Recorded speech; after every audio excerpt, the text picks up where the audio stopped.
Il dit, moi, c'est croque-mort. Il dit, non, je ne dors pas avec toi, pourtant. Je ne dors pas avec croque-mort.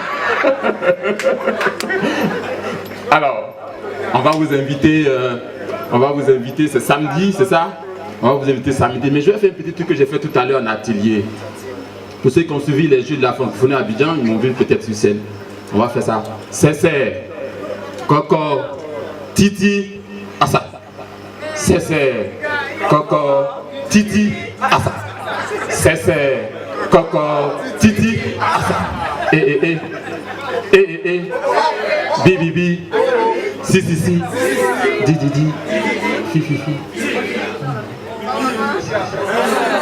Mio maman au titi, mio papa au cessé. Mio maman au titi, mio papa au cessé. Cessé, coco, titi. Oh, dans ce monde dit moderne, ne pas savoir lire écrit conduit à l'ostracisme. J'ai vu ma mère souffrir des pisâtres de l'illettrisme. Ce grand inconnu, la toisant, l'humiliant, parce qu'elle voulait juste savoir le numéro d'un bus. En sus de ses labeurs au quotidien, ne pas savoir lire écrit était pour maman un supplice de plus. Mais à chaque fois que la vie lui posait un problème, maman avait le chic de savoir rire d'elle-même.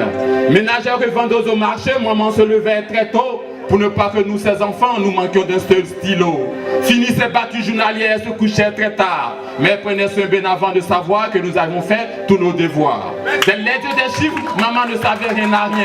Mais elle avait pris le pari avec la vie que demain, ses enfants ne seront pas des vauriens.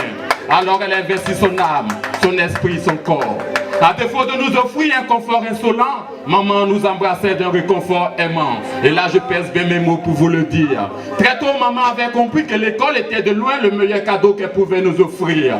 Même si très souvent, il fallait attendre 14 heures. Pour avoir l'unique verre repas du jour, maman le cuisinait avec honneur, tout en y ajoutant une bonne dose d'épices d'amour.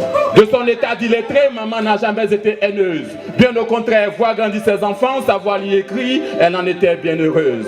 Toute sa vie durant, elle a sué humiliation, soumission, frustration. Cependant, à chaque jour d'école, maman nous accompagnait de ses bénédictions. Ne pas savoir lire écrit n'est peut-être pas une fatalité, mais je comprends mieux aujourd'hui les souffrances qu'endurait maman chaque journée. C'est coco,